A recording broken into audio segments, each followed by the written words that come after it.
Welcome back to Animal Crossing New Horizons. I'm dear darling, as you see what's going on our lovely island of Fawnhollow today, where we are welcoming in the new year, of course. 2024. I'm of course not actually recording this at midnight. I have time traveled forward just so we can actually see the fireworks celebrations. Right. I mean, right now it's at like 11:31 a.m. for me. So, but yeah. It's because of course I will be busy later today. So that's why we're recording now instead. But yeah, let's see what Isabel's here to say. Good evening, everyone. We're now in Fawnhallow. It's 11:48 p.m. on Sunday, December 31st, 2023. Can you believe it? Today's the last day of 2023. Oh yeah, I guess 11:31 a.m. But whatever. This year's meant so much to me. Oh my! I better change the subject before the microphone gets all soggy. So of course we've got the grand countdown.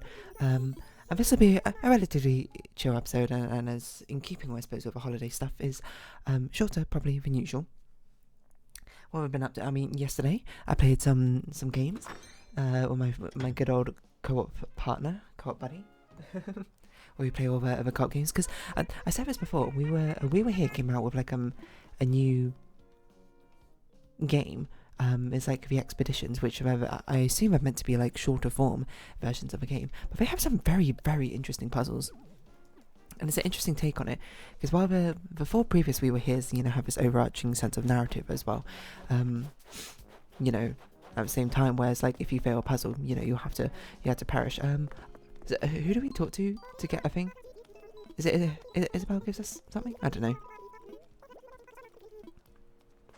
So someone gives us like a light stick. Yes, okay, right. That's what I wanted.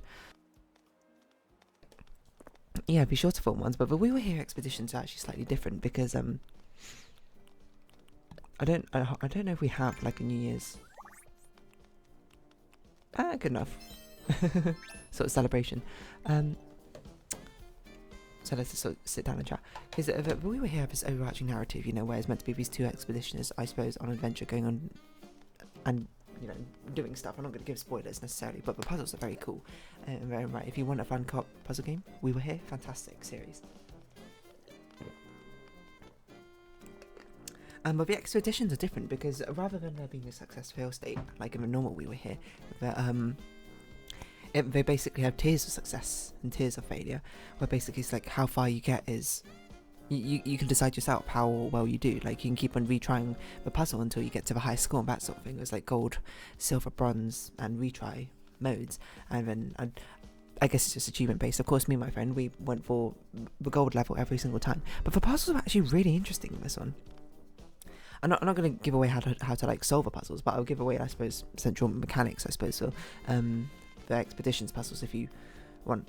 If you're concerned about those spoilers, I'm not really here to review that We Were Here, but the first one was fine. It was just a communication puzzle, basically back and forth. The second one was really, really interesting because it was meant to be a puzzle about compromise, but it's basically, how I describe it is, both you and your partner are simultaneously working on this puzzle. One of them, but what the side I did is you had to make shapes with area which cover the most tiles as possible, but then simultaneously on the other side, whenever that player puts down a tile, it puts an equivalent tile on the partner player's side with a certain colour ring, and the certain colour ring dictates what sort of colour like node or tower they can put in, and they have to basically put as many nodes together as possible in like a group to get a score. And it's really interesting, like compromising, being like, oh, I want to take this piece, oh, but that piece is really bad from my side, I wouldn't have anywhere to put it, where can I put this? I put this here. And I was like, that's actually genuinely one of the most interestingly designed puzzles I think in We Were Here. And apparently you can get 24 on it. Like the gold medal rank was only 21, and that's where we stopped. We got, because you have 3 different colours basically. The score is based off the area size of one player times by the group size of a node of the other player, and you're scored basically on the lowest value you have of the 3 colours, red, blue and green. So the gold rankings to get 21 in each of them, and as I said to my friend, I was like, you have 3 groups of 3 and I have 3 areas of 7, and then we'll just have 1 spare to mess around with should we not be able to make it. But yeah, It was just like genuinely, I was like, it's a really interesting puzzle. I would say, but apparently you can get 24 in it, which would mean you had 333 and an 8, or I guess you would have 334 886. Probably is a bit more feasible, but you had to get really lucky with that because it's kind of like randomly generated which pylons you get on each turn. But yeah. And then we started playing a bit of Unravel 2. Unravel 2 is actually a lot like longer than I thought it'd be. I thought it was going to be like a couple of hours, but we played for a couple of hours. We've just done World 2 or something, and all the challenge levels of World 2. And it's actually genuinely quite a fun game with its movement mechanic for it. We played for 3 hours, oh my word. Anyway, I added a lot more games to my library, so you can, I'm going to tell you now, I suppose, what games I've added, so you can see what might be coming up in the series. I got Slave of Princess, I bought Cocoon, I bought Needy Streamer Overload. I don't know if that's something I'm going to play on the channel, because I believe it goes explicit at times, which will probably be difficult. I mean, I might do it and I'll just edit it afterwards. Filament, Talos Principle 2 of course, Sexy Brutale, Rain World. And those are the ones I added. We're interested. Like, what do I have currently on my waiting list for YouTube? I don't know what's coming next necessarily. I might decide, I suppose, at the time. So what would probably come after Goodbye Volcano High? I think it's probably Paradise Killer, because that's been waiting for a while to actually be played. And what would come? The one after Railround is almost certainly going to be Talos Principle 2, because I've been awaiting that one for ages. And then, what's my mechanics-based game? Oh, Okami. I mean, Okami is so far off ending. I think probably what's going to come after that. Would it be Cocoon? No, it might not be Cocoon. I'm not really sure what I'll do next. There's almost 5 minutes left, so I assume it's going to be an announcement. I could do Rain World. Could be interesting. I don't know, there's so many games to play. That's why I got to start streaming. I think I said last year my resolution was to actually start streaming, and I never did. But maybe this year. It'll be the time to actually stream. But we'll see how it goes. Anyway, it's been a nice year, I think, in general. Looking back on it, I've had quite a few nice holidays to places. Nice time spent with friends, of course, as always. Oh, everyone's equipping the light stick. Now, I remember from all the previous years we've done this, is that the light stick is very confusing. Because pressing it, you don't press it on the second. There's like a slight delay. Or something when you do it, right? I can't remember. I don't know where we're meant to stand. I assume we're meant to stand here. Everyone's just like gathering around. Who's not here right now? Amelia's not here. 1, 2, 3, 4, 5, 6, 7. So 3 of our villagers aren't here. Amelia? I should be able to figure this out. I also think we had a campsite visitor yesterday, and I didn't check them out. Wait, who else is missing? Oh, Vivian. Amelia, Vivian, and Apollo. I see. What else to talk about? I don't know. What am I looking forward to in 2024? Just like, more of the same, I suppose. I felt like pretty, all things considered, this year was a pretty good year. So if things are continuously on the up and up, I've definitely got nothing bad to say about that. I don't know, like, why I would have anything bad to say about that. It's just like, I don't know. Hope for the future, something like that. Hope that things will continue as they are, which is not a bad thing, not a bad way for things to be honest. Hoping you continue with more of the same, right? If things are good as they are, things are good as they are. And things aren't going to take that away from you, hopefully. What about you, I suppose? I mean, of course, a one-way conversation unless you actually leave a comment. Reflect upon your 2023. How's life been?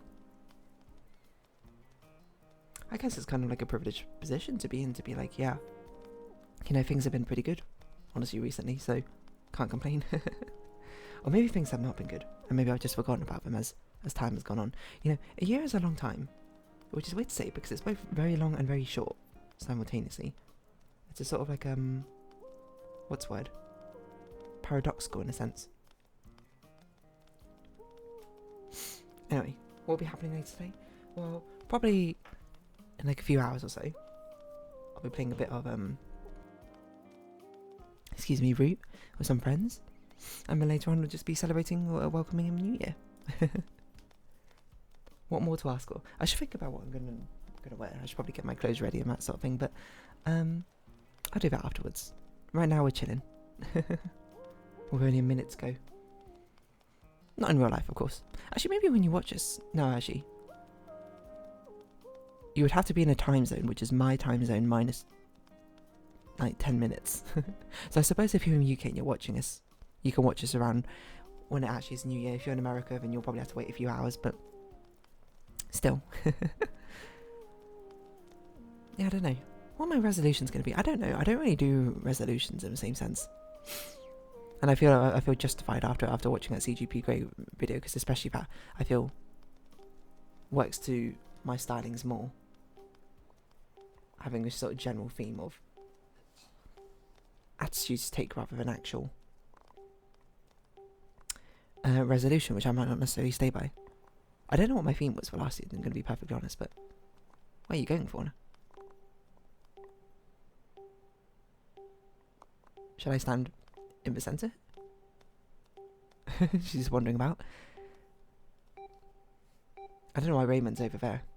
I feel like we're meant to make a nice semicircle, but I guess Raymond couldn't path over there. Get ready for the countdown, the most important part, of course. I say welcome in 2024. I eagerly anticipate it, to be honest. Oh. 8, 7, 6, 5, 4, 3, 2, 1.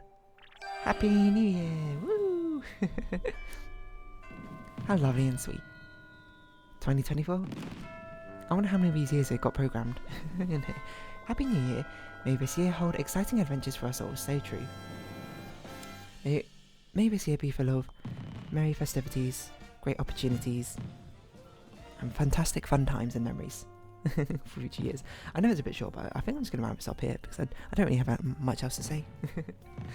Just a happy New Year to you all. I hope 2023 has been good. If it's not, then I hope 2024 will be better. Well, no matter what, I suppose. But I suppose for me, thank you for sticking with us, sticking with me and this channel, I suppose, for all of 2023, and let's see what 2024 brings. So for now, if you have been watching, thank you very much. It's been Animal Crossing New Horizons. I've been dear darling. Likes, comments, subscription, shares, greatly appreciated. Socials, Discord down below. Hope we see each other again, but for now, it's our farewell. So until next time, bye bye for now. Bye bye for now. Bye bye for now, and Happy New Year.